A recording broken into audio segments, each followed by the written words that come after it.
Hey, what is going on, everybody? Welcome to the Super Lunch Bros podcast. I am Brendan. And that's normally where you'd say I am Nate, but he's not here with me again. That's okay. This is episode number 44, and it is a sad day for me. A little bit. I mean, it is what it is as an MMA fan. That's my boy Blaydes, and unfortunately, he didn't get it done. He looked great. Curtis Blaydes has made leaps and bounds. He hasn't made leaps and bounds. He's made great strides in his striking ability, the cleanliness of his strikes. He looks like a complete fighter. He just doesn't have the chin to take a shot from like a big right hand from Derek Lewis. Not that many people do in the UFC. So, like I said, it is what it is. Derek Lewis ends up catching him on a takedown attempt in the second round and putting him out. It's not the first time Blaydes has been knocked out, but he's only been beat by the two hardest hitters in the heavyweight division. So Lewis caught him early. Within about 25 seconds, he caught him early in the fight, and Blaydes uses jab and level change fakes to keep him at distance. He was using great leg strikes. Great leg kicks and really attacking Derek Lewis's weak legs. And you can tell his legs are weak based off his stance, the way that they're caved in like that, and his knees like bow in almost.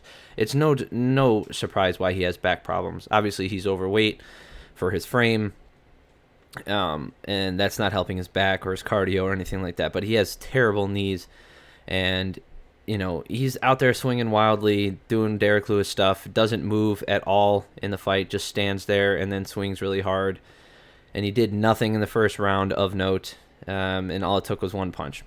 It is what it is. I'm not a fan of feeding him contenders. If you want to feed him like fun fights, because that's what he is. He's like a 50-50 fight. Like, I understand that he's got more wins than losses in the UFC, but when he gets in the upper echelon, like he's not beating the anybody for the championship belt. He had an opportunity that he didn't deserve against DC, and DC just wore him out. He's lost to Mark Hunt. He should have lost to Big Country. He should have lost to Blagoy Ivanov. He had a hard time with Ilir Latifi, who's a chubby light heavyweight. He's not a well-rounded fighter. He can throw kicks and he has moments, but like if he lost 20 pounds and worked on cardio, he would be almost like an unstoppable force. But over the 5 or 6 years that he's been fighting in the UFC, he hasn't made those changes, and I think he is what he is at this point, and I don't think he's going to change his fighting style for anybody. So I don't know. It's hard to root for a guy who isn't giving everything to the sport that he could.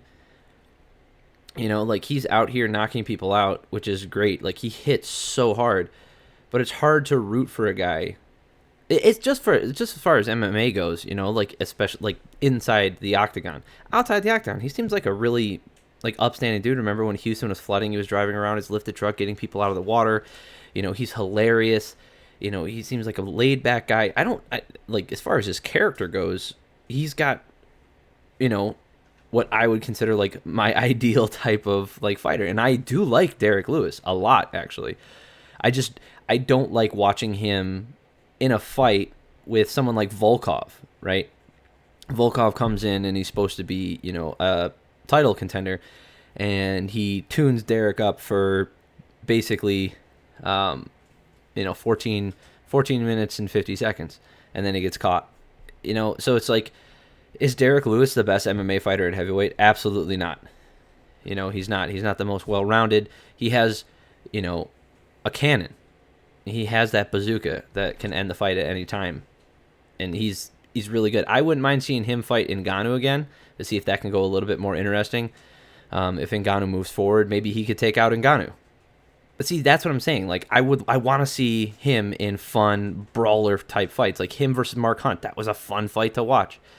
That's what I want to see. I don't want to see him like working his way towards the belt that, one, he's said multiple times like he doesn't care about, and two, like things that if he got the belt, how long do you think he would keep it? I'm not saying like he doesn't deserve a title shot, nor if he got the right wins, he wouldn't deserve one. Absolutely, he should get one. It's just, I don't know. And partly, I'm just kind of bummed because, I really didn't want Blaydes to lose that one. He took this fight because he had to. He had to take another fight, and there was nobody else wanting to fight him. Everybody else was booked up, and this was already scheduled for a couple weeks ago. He should have been given a title shot. And even if he loses, he loses in his first opportunity for a belt, then so be it. At least he was given that opportunity. But now, he's got to do a big workaround. I think he's one of the best fighters in the heavyweight division. Derek Lewis is not one of the best fighters. He's just the second hardest, if not the hardest hitter in the heavyweight division right now. Right? So go back and watch any Derek Lewis fight. If he doesn't knock you out, the decisions that he's winning are not they're not a clear-cut decision. He's not taking people out, or when he doesn't take people out, he's not, going the distance with confidence that he's going to get his hand raised at the end.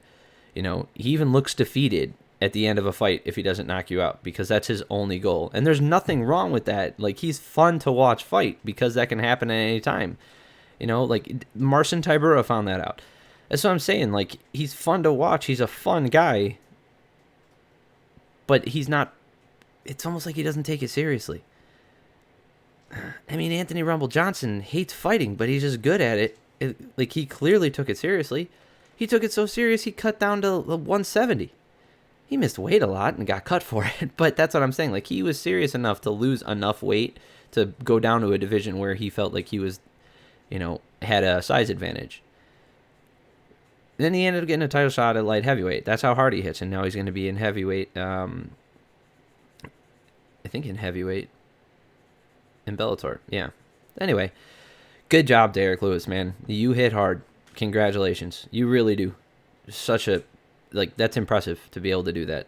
I think, someone like Pedro Munoz, who would get torn apart by a lot of guys in today's UFC, would probably take Derek Lewis out because of the leg kicks. Anybody who can focus on those leg kicks and keep distance, which is not hard against Derek Lewis. You can't enter into that range and wait to counter or pause for a second. You have to constantly be working, and you have to be all the way in or all the way out. Otherwise, you're going to get caught, and we saw what happened. So, as far as Blaydes goes, you know what? It's rough. I don't want him. Man,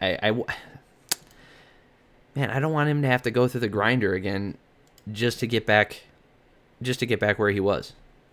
Like, he took this fight to stay active because the title isn't being fought for and hasn't been fought for. And when it was held by someone, like, he was put on hold because Stipe was still on hold because Brock Lesnar was coming back, supposedly. And then the talks of John Jones going to heavyweight. It just sucks. So, before this weekend, Derek Lewis was ranked number 4. We got Rosenstruck fighting this weekend. I think that would be a fun fight. Him versus Jairzinho. We'll see what happens. Like, if he fights Jairzinho Rosenstruck and wins, I would put him up for a title shot against the winner of Stipe versus Ngannou. And maybe we get Derek Lewis versus Ngannou too. That could be fun.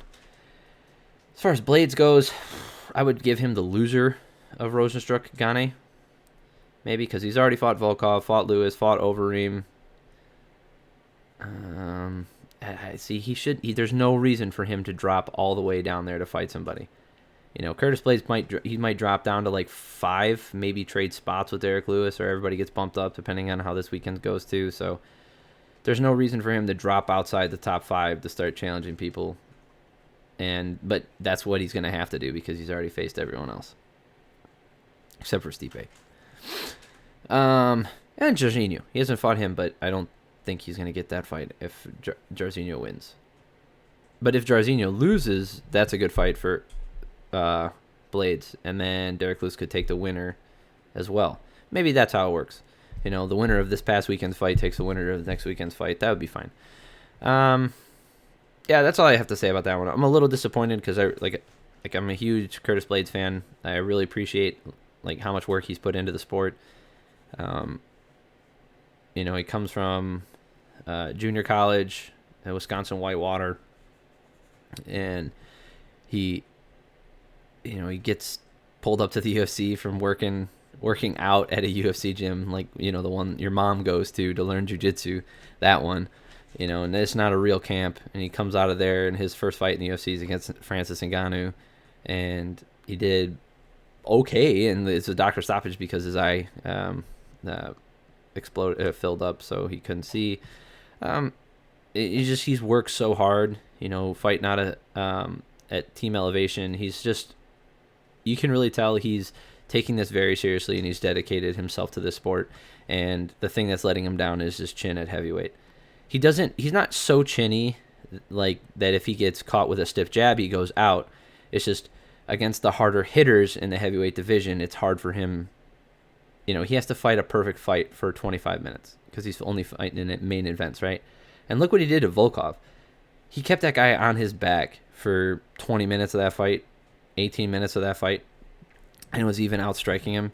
So it's like, you take him against any other person in the UFC who isn't like a one-punch knockout artist, and there's a good chance he comes out with his hand raised. It just so happens that Francis Ngannou is one of those guys who can put him out. You know, Stipe, I think Curtis Blaydes versus Stipe Miocic would be a fantastic fight. I think Stipe has the upper hand in it, but that's what I wanted to see. You know, maybe if Francis wins and Stipe doesn't get the automatic, you know, rematch, which he should, but whatever. Maybe they run it, you know, a couple months from now. See how it goes. Well, a little down about that fight, but hey, it's MMA. A lot of stuff happens. And, you know, I'm just a fan. Imagine how he's feeling after he put all this work in over these years to go, not undefeated, but he's only lost to one guy in the UFC, and he pretty much pitches shutouts against everyone else. Like, he doesn't lose even rounds against other people. That's why it's unfortunate. It's not unfortunate Derek Lewis won. That's the last thing I'll say. I sound a little sour about Derek Lewis, but it's not that he won the fight. I have no problem with him winning. I just didn't want Blaydes to lose.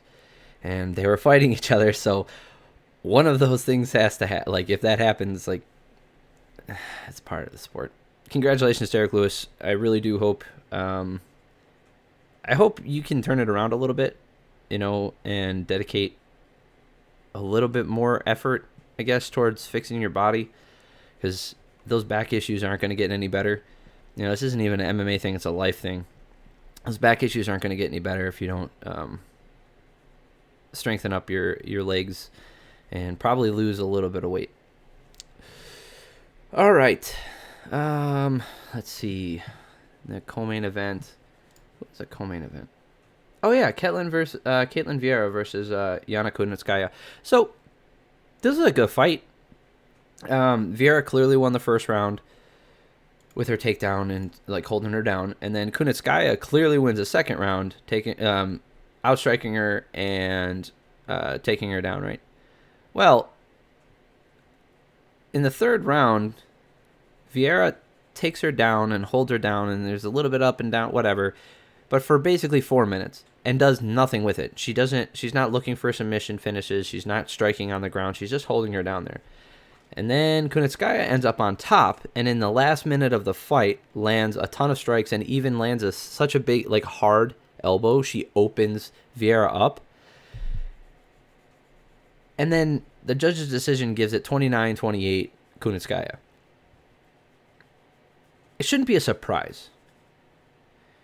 If you don't have activity when you're on top, just in dominant position, like, if you can hold that for the whole fight, or let's say you hold it for a majority of a round and nothing of consequence happens for the rest of the round, that means you win that round, because those are the criteria, right?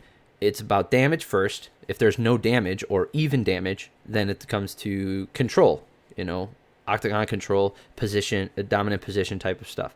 So that's what I'm saying. If If there's no damage or the damages offset each other and you happen to have better position for more of the round, you should win that round. But when it comes to damage, it outweighs everything else.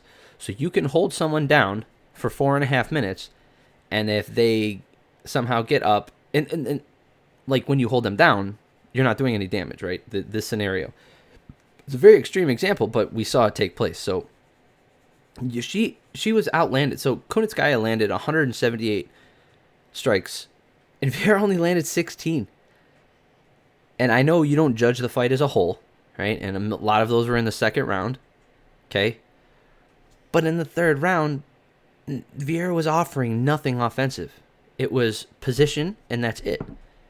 And if she had held that position for the whole round and rode out the round like that, or they change position and nothing of consequence happens, then Vieira should get that decision. She should get that third round. But when Kunitskaya got on top, she was like, I'm trying to finish this fight right now. And in doing so, she got herself the victory. This is not a robbery, okay? You don't have to like it, but wrestling is a means to an end, okay? It is not the end.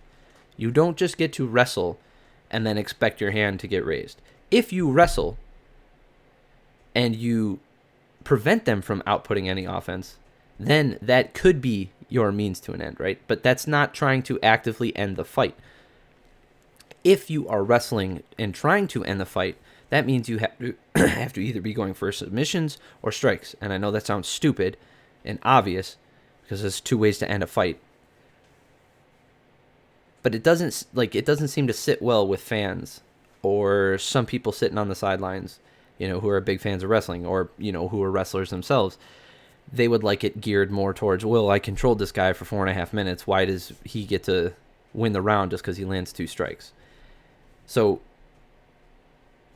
this goes back, like this isn't going to be, like, it's hard to do this when I'm by myself here, but it goes back to a lot of the times that what we talk about with a clear, objective way to grade the amount of damage done versus how much control someone has throughout a round, and being able to grade it effectively so that there are no surprises, that there is a clear explanation for why someone said something out, like why someone decided it should go a certain way or this person should get this amount of points. Right now we have a lot of subjectivity, and for the most part, let's be honest, guys, for the most part, it's fine because it just happens to work out that way, where subjectivity does enough. But there's certain times where people like John Jones, Derek Lewis, who else gets decisions? I mean, GSP, when he got that decision against Big Rig, Johnny Hendricks. Who else? Yoel Romero. A lot of these guys getting the split decision or going to split decisions when it shouldn't be is happening because of perception, which is a problem because it's completely, like, that's where subjectivity fails. In this fight, I don't think that happened. I think they got it right. Kunitskaya was trying to end the fight, and she's really good. Kunitskaya is really good. But there's no... It's hard for me to imagine her fighting Nunes and winning. She just doesn't have what I think. But again, you can't compare everybody to Nunes because then you're just like, well, they're not going to beat her. And I know everybody's sick of me talking about that stuff. Anyway, good job. Charles Rosa. What the hell's going on with this guy?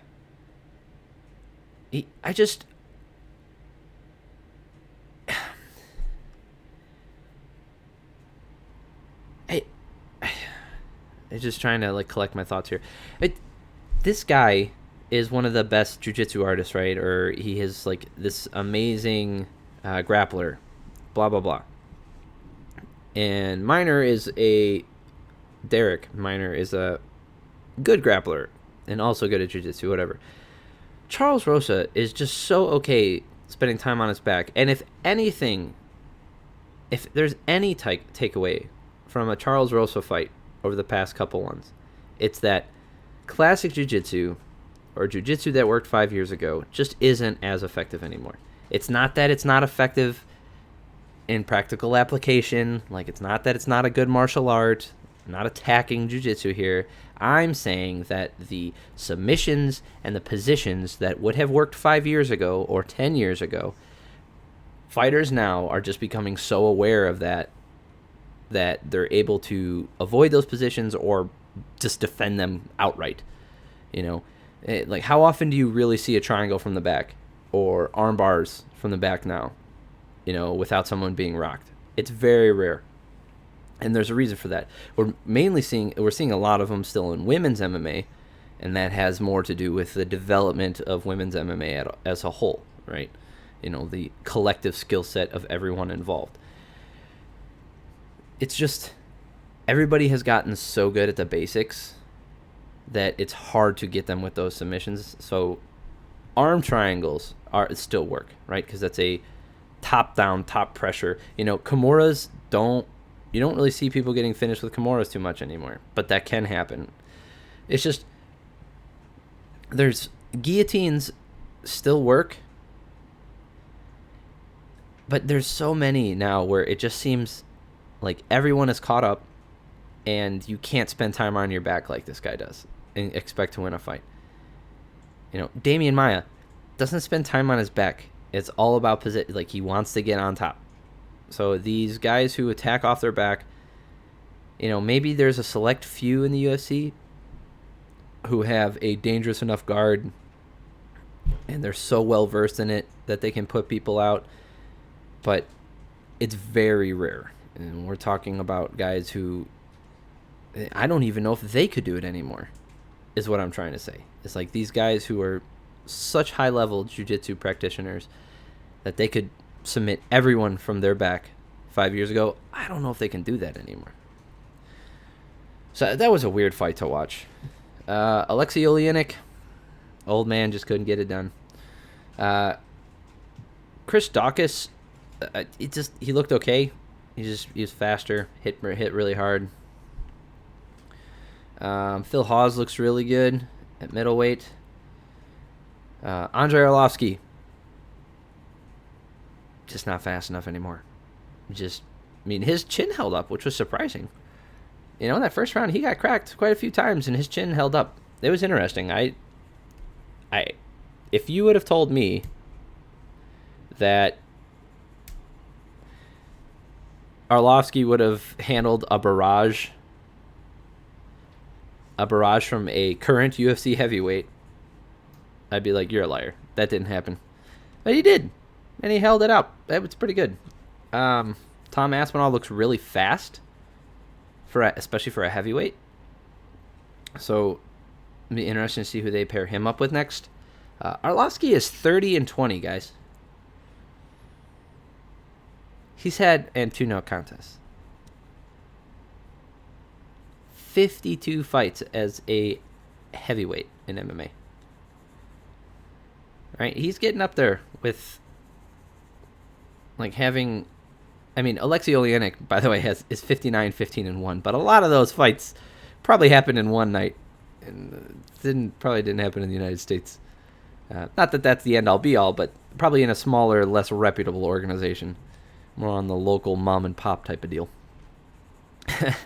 Arlovski, here's the thing. He still looks good. He fights very defensive because he knows his chin can't handle it. His chin has never been all that great, especially at heavyweight. So he always has been a little bit defensive in that. Like, yes, he used to be a more marauding, forward pressure, knock you out type of fighter. But the older he gets, the more he fights smart and just tries to get decision wins. I don't know. A couple of years ago, we were talking about him going to fight for the title again. That's how good he has become at maintaining whatever he has left as a fighter. Him and Alistair Overeem, I know I talk about him all the time, but it's incredible what these older heavyweights are able to do in today's game. Like, I remember Andrei Arlovski was the UFC champ before I started watching MMA. Like that's crazy to me. Like I understand that I haven't been watching that long, but I've been watching since like 2005, 2006. And he was the champion. Didn't start MMA then. He was the UFC heavyweight champion before I started watching. Right? I started watching when Tim Sylvia was the champ, and he beat Andre Arlovski to get the title. That's when I started watching. And Andre Arlovski was the champion before that. And he's still fighting in the heavyweight division in the UFC. That's crazy. Now he's not ranked anymore. But 4 years ago even, like we're talking about him being a contender sort of in the modern heavyweight division. That's incredible. It's just so cool. That was it for the main card. Let's see. Any fights of note? Remember. Oh, yeah. Ayman Zahabi. Faraz Zahabi's brother. Looks really good, man. He's very good. Obviously, he's, training with one of the best minds in MMA. He landed a really great overhand right to Rodriguez's chin and pretty much put him out. Something funny it was happening. Bisping during the replays kept calling him Martinez, and that's not his name. It's Draco Rodriguez. He kept calling him Martinez. That was really funny. But yeah, that was Zahabi looks really good. It's hard to get a lot from this fight, but he's 8-2. He's a bantamweight. And he can, if he does fight behind his jab.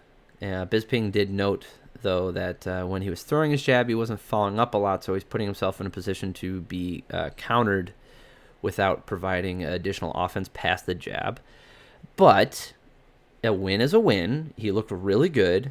His footwork was great, and he's coming from one of the best classic MMA camps, or actually semi-modern, right? So you have classic MMA being Chute Box in Brazil, stuff like that, like not Extreme Couture, but they would almost go in that Lion's Den. That would be like classic MMA.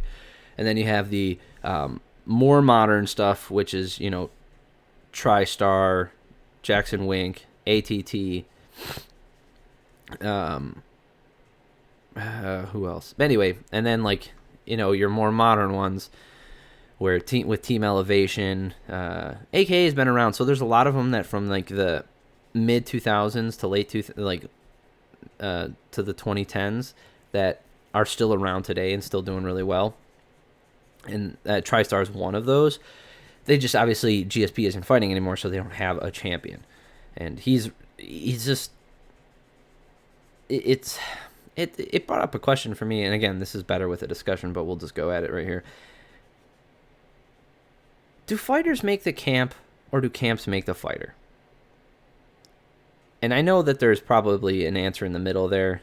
Like obviously having if you have a supreme athlete who's very coachable, and you have a decent coach, like that guy could be the champion. But is it so that if you had a excellent camp that could just constantly provide wins at the elite level in MMA, regardless of skill level of their fighters, is that possible? Or is it just vice versa? Maybe the best fighters in the world could go to any camp and be successful. Maybe we have to look at the middle of the pack, right? Maybe it's like the top 20 or in a division, or maybe even the top 30. We're looking at constant journeyman.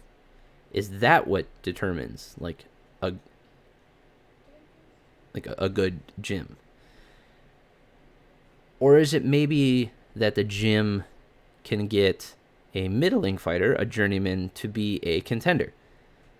Or it could take a contender to being one of the best fighters of all time. Maybe they just work in concert and they take them to the next level.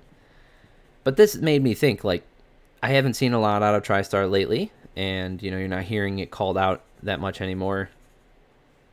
But Zahabi looks really good, so that's what I'm saying. Like, is Zahabi this genetic freak who can just go in there and destroy everyone?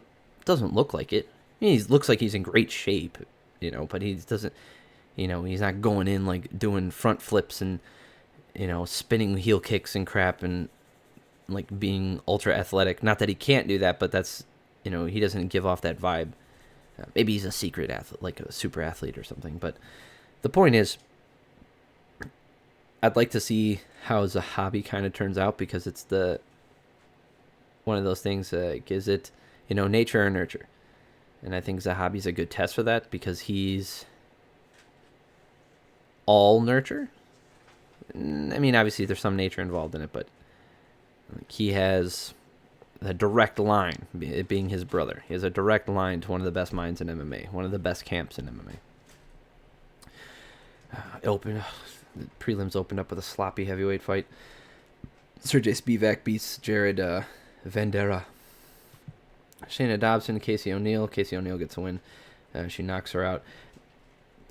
Shayna Dobson's 4-5. I don't know how she probably still won't be in the UFC. Nate Landauer versus Julian Arosa. So that fight was crazy. By the way, Landauer just walked forward and they just started swinging at each other. Nate landed some really good shots and Arosa was rocked, and then Arosa lands some good shots and then hits Nate with this flying knee. Nate goes down, and then immediately the referee jumps in just from the hard hit. It wasn't that he wasn't defending himself.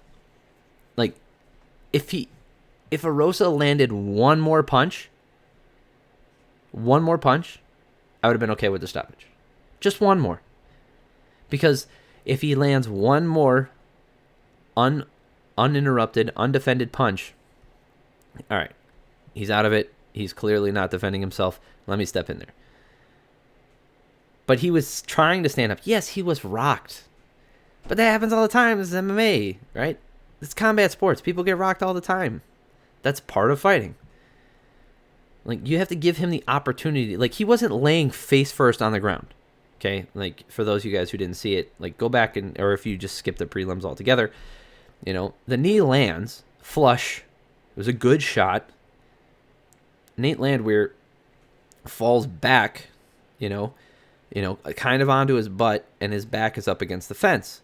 But he's not, like, crumpled over like a T-shirt or anything. He still has, he's foggy, but he's there.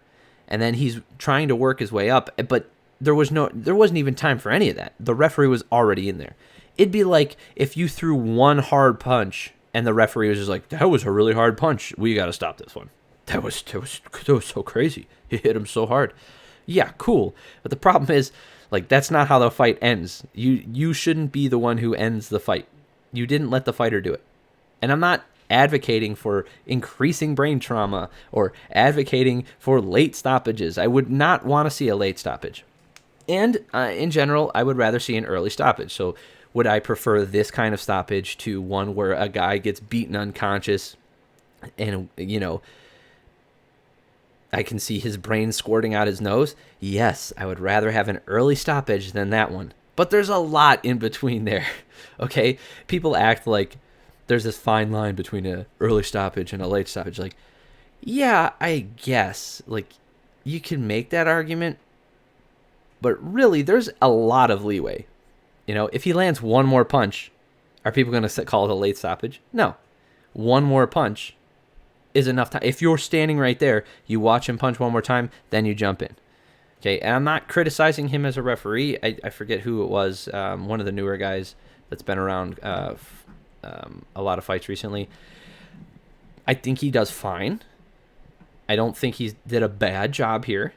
I wish there was one more punch, is what I'm trying to say. And I'm not saying that job's easy either. Okay, I'm not criticizing the referee. I just would like to have seen one more punch. Because that fight was a lot of fun, and I wanted more of that to go on.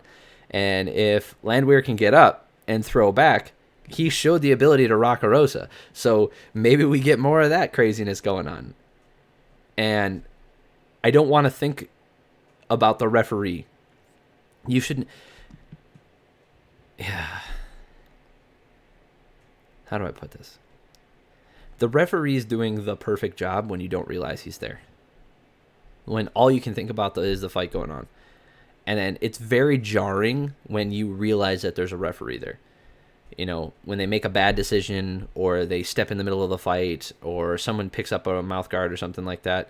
Some of those are unavoidable. It's going to happen. Like, I understand that the referee has a job to do in there. He can't just let people get poked in the eyes and kicked in the duck, in the duck, kicked in the nuts.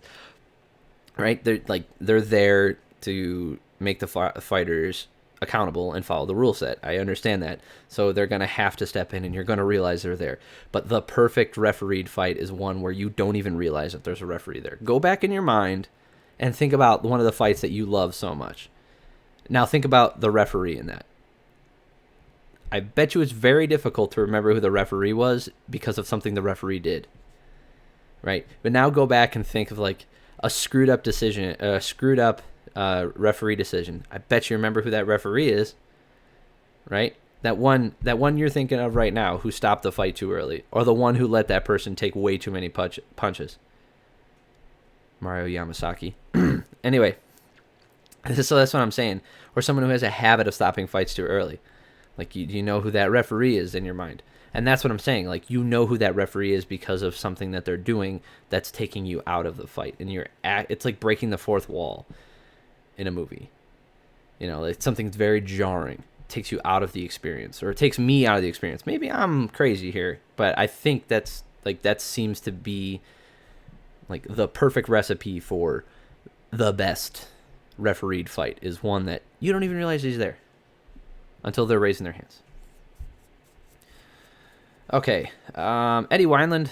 I miss Eddie Wineland. Used to be so good, and up until recently, he was not bad either. But he just doesn't have the chin anymore. He just can't take the punishment. It sucks to watch a guy like he was one of the best bantamweights at the time, like just a short while ago.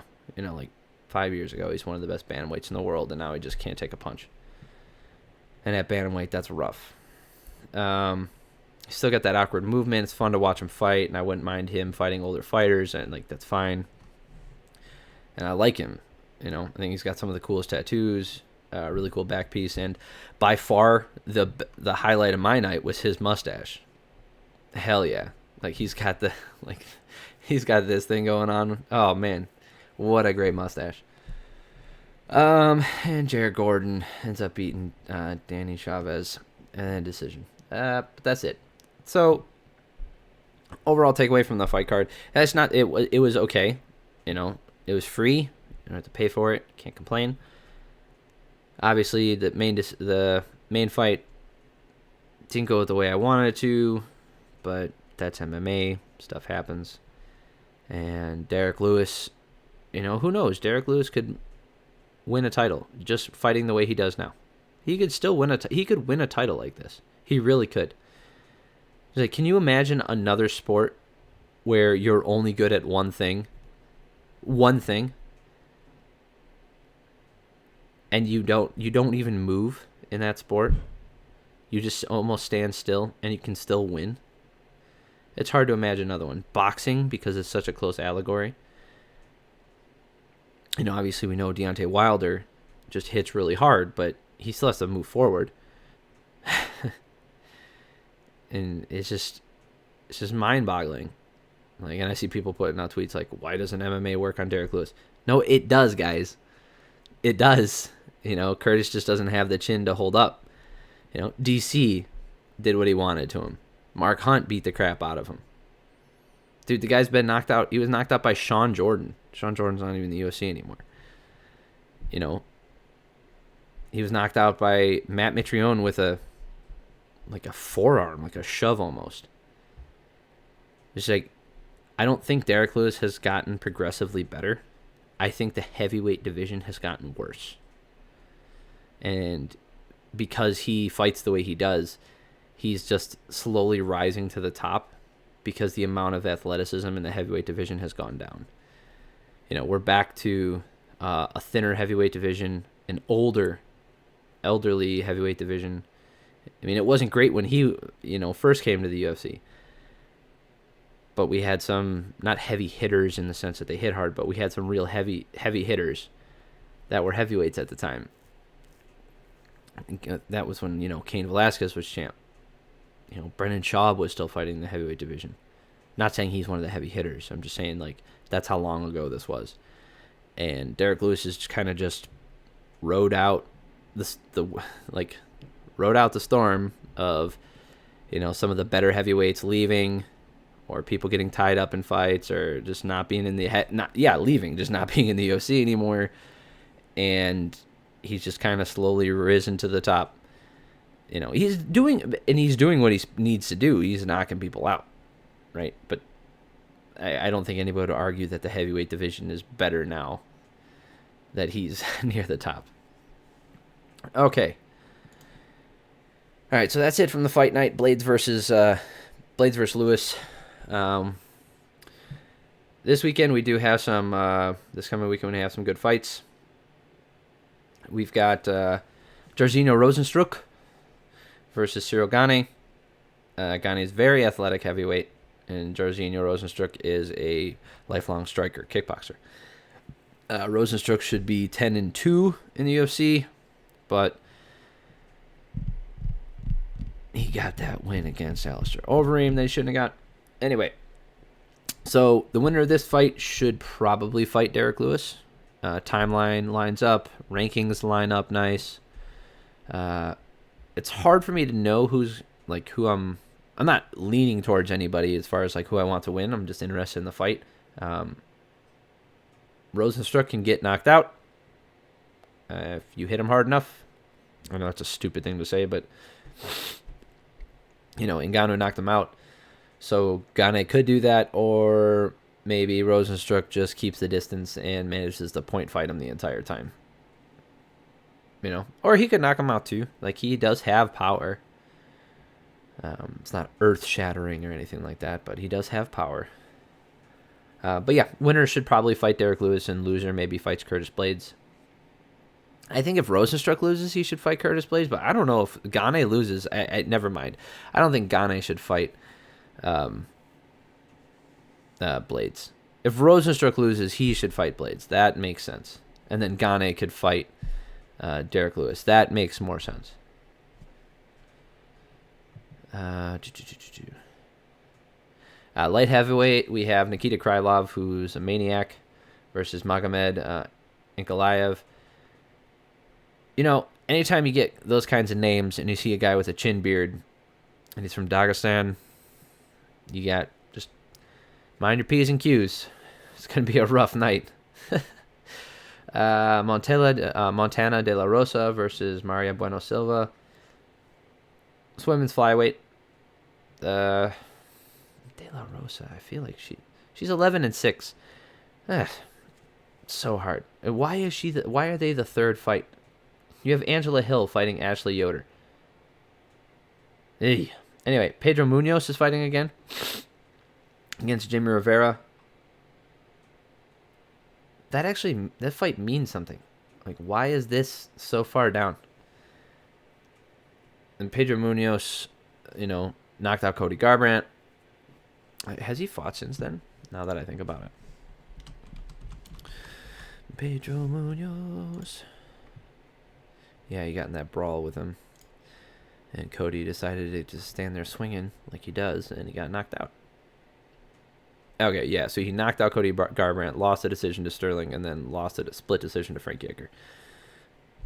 Which I don't know if he actually lost that fight. And then you got him fighting Jimmy Rivera. And then Angela Hill, hell yeah, overkill. Let's go.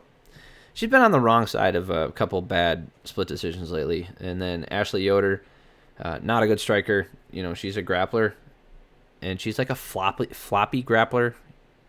She's very loose and she stays very flexible. Likes to,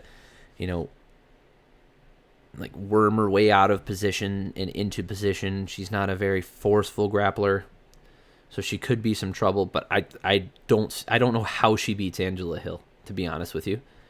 Outside some crazy thing happening, or some crazy improvement that she's made, which I don't see how that's possible. Like, Angela Hill should tune her up and get back on the winning path here. Alex Casares is fighting. Heck yes. Love watching him fight against Kevin Kroom.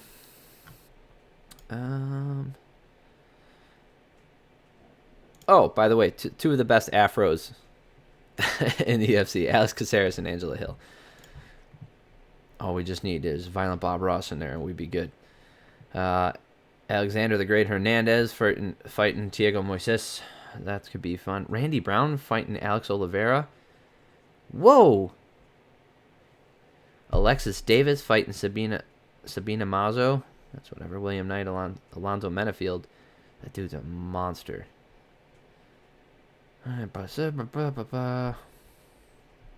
Yeah, this is a really good card.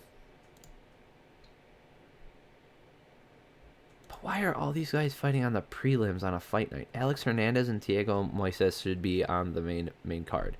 Randy Brown and Alex Oliveira should be on the main card. Alexis Davis, just from name recognition, maybe, on the main card. I guess Krylov and Ankalaev is because it's light heavyweight. That's why they're on the main card. Pedro Munoz, yeah, that's fine. Montilla de la Rosa, why is she?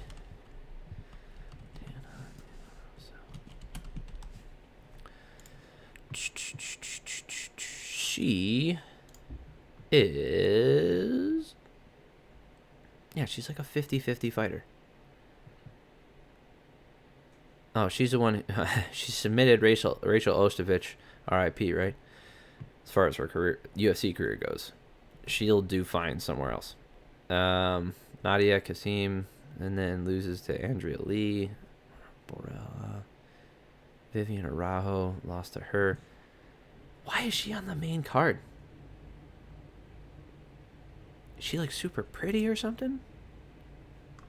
Maybe that's why. Well, it's the way of the world, I guess. You know, you got to put your show beats near the road. Those are the money beats. Anyway, this weekend should be some interesting fights. A couple fights that actually mean something for their division. Obviously, Rosenstruck and Gane, both top 10 fighters. You know, something crazy happens in a cool call out. Maybe one of them get a title shot. That's probably not going to happen, but that's the kind of, you know, career implications that this fight has. Angela Hill's fighting. I'm super excited about that. You know, I want her to work her way up towards a title shot because I think in the upper echelon, she has what it takes to compete with Weili Zhang and like these other excellent strawweights because of her striking ability. It's the grapplers and these people who manage to steal these split decisions from her that get the get the win. It's kind of upsetting. But yeah, should be some good fights this weekend. Lots to look forward to. As always, make sure if you made it this far, you are the best. Make sure that you like and subscribe. Tell your friends about this stuff. Anybody who's interested in MMA, I'd really appreciate it. Word of mouth goes a long way. I don't really advertise this other than by telling people that I do this stuff. And it'd be super cool to have more engagement. More people watching is always better because then I can get more points of view. I can find out what people are really liking or disliking about this stuff. But yeah, it means a lot to me. Anybody who made it this far, really appreciate you. Again, as always, thank you, Assam. #1 fan. Always been there since the beginning. Be there till the end. All right. That is all. I hope everybody has an awesome day.